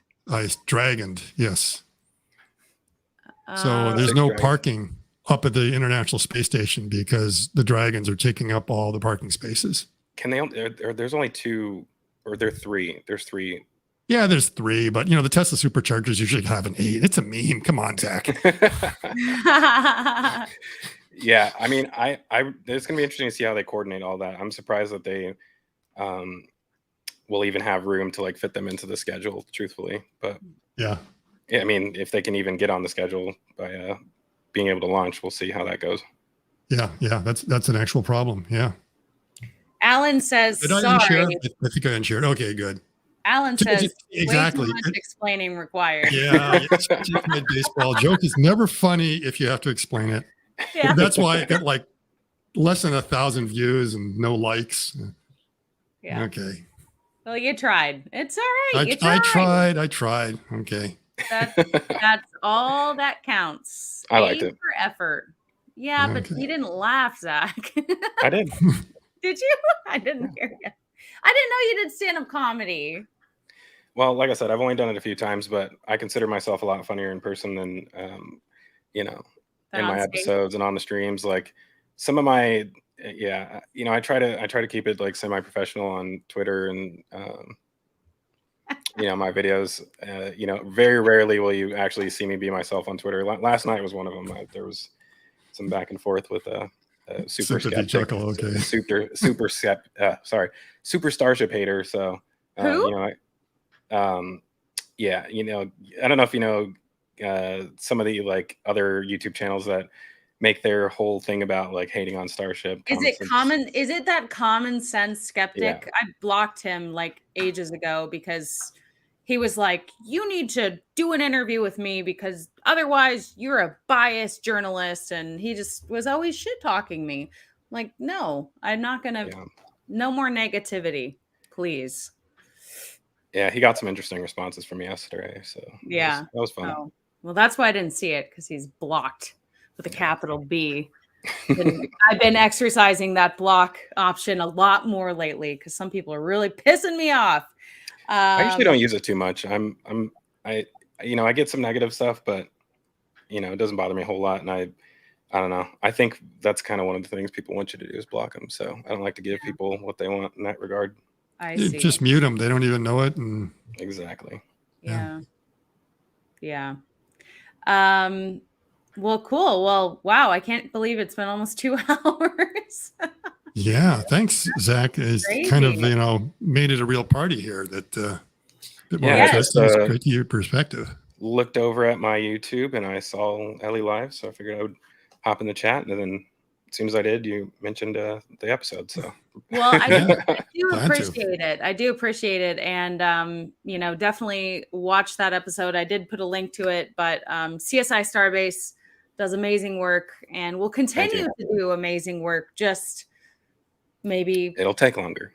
Yeah. But that's okay. That's okay because it's all about quality. I mean, look at Everyday Astronaut. His stuff is pretty few and far between, but it's like quality. once a year now, isn't it? I would say once every like 2 or 3 months. That's once every 2 months is where I aspire to be. Pretty rare. Mr. Saps wants to know, will the lawyer guy in Zach's videos ever return? Yes.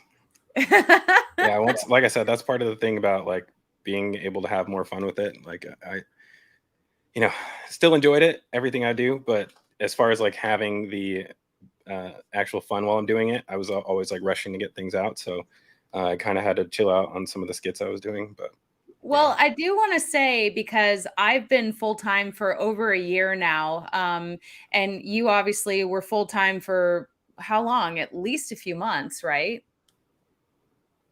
It's August. 6 months. Okay, so like 5 months. Yeah. So you felt the pressure of that. So you can, what is your biggest takeaway from doing it as a hobby versus doing it the way that I'm doing it? I don't know. I mean, I feel like doing it as a hobby makes just the most sense for me personally, but I don't know. It's difficult, especially if you put a lot of effort into things, and then you get a certain response from it as far as like view count goes, and then you see people who just get out of their car and hand somebody $1,000, then get like 6 million views off doing stuff like that. So the level of effort that goes into it sometimes versus like the reward, like you have to actually be passionate about it. So I feel like as long as you're passionate about it, it's worth doing. It's just really about balancing, for me especially, personal life and social life versus actually getting that work done. So right. Well, Yeah, Tin Man says Zach's PC failure probably added to the pressure. So is your computer up and running now? Oh, it's amazing now. Yeah, I'm able to multitask like very heavily right now. It's crazy. Good, good. Well, Yeah, cool. that was Well, great. I will, and Ross is reminding me to bring this up. I have another live stream scheduled for tomorrow at I believe 4 p.m. my time, 5 p.m. Eastern, with Dr. Phil Metzger, who is a planetary scientist with UCF. He's a really interesting guest. So hopefully you guys can join for that. But is there anything else you guys wanted to add before? Yeah, but what's going to be interesting about that interview with Dr. Metzger is, did you already talk to him about it in your last live stream about the rock tornado and the I results did a from that? little bit. Hold on one second. Okay. And whether he has a bit more. So he's been studying the effect of that cloud and where it came from. And I think, as usual, the results are not what everyone thought at first, as far as what the source was of a lot of the sand and everything else, the debris that got up in the air. Yes. And he sees it as a positive thing because they learned so much about what the exhaust plume does to something like that they're now able to use it to help them model what it's going to be like having Starship, albeit it's going to be lower thrust and everything else, landing on the moon or Mars, and what the regolith is going to do there. So they saw it as like, oh, here's an opportunity to actually do some real science. And that it seems that it probably wasn't as negative as everyone thought at first. So I'm sure he'll summarize that again tomorrow. Obviously, a lot better than I can. And whether that's old ground that you guys will be covering again, you've got some. So what are the new topics that you're going to have? I think it'll be old, but also hopefully there's an update on his study and research. And yes, I'm sorry, it's at 4 p.m. Eastern, 3 p.m. my time. So thank you for reminding me, Ross, of my own schedule. Appreciate that. But yeah, I'm armed and ready to spray. 2 launches tonight. Yes. Okay. Right. Right. Oh, this is the back-to-back one. Back to back, but not out of Florida, but Florida and Vandy. Right. But they did have a recent, they got that double header in Florida. But they recently broke the record for the launch pad turnaround time. Was it just maybe a week and a half or so ago, a week ago? Yeah. I think it was maybe 4 days. There was like a Sunday launch, and then late Thursday. It ended up being it was supposed to be Thursday evening, and ended up being early Friday morning. And on the schedule, they were going to go again on. Well, tonight's launch was supposed to be Sunday. At first, I saw on the schedule and said, well, that's going to be insane because that's going to be like a 3-day turnaround. So go, Sunday, Thursday, Sunday. That's just absolutely insane. So, but still, and I can, I'm going to go up the roof and hopefully it's going to be clear tonight and I'll get another look at it. Yes. I'm jealous. Oh, man. Well, awesome. Well, unless there's anything else pressing, I don't want to keep you guys too long. So I think the Florida launch is like 9:45. Check with SpaceX, and then I think the Vandenberg launch is like 3 a.m. maybe Pacific time, or no. I think it's 3 a.m. Eastern time. So check the schedule. So they're just a couple hours apart. Awesome. Well, great. Well, until the next time, I'm glad we were able to kind of chat in a timely manner with the overnight news on X. And great. Well, thank you guys for joining. I hope that you enjoyed it, and join us tomorrow for the live stream with Dr. Metzger.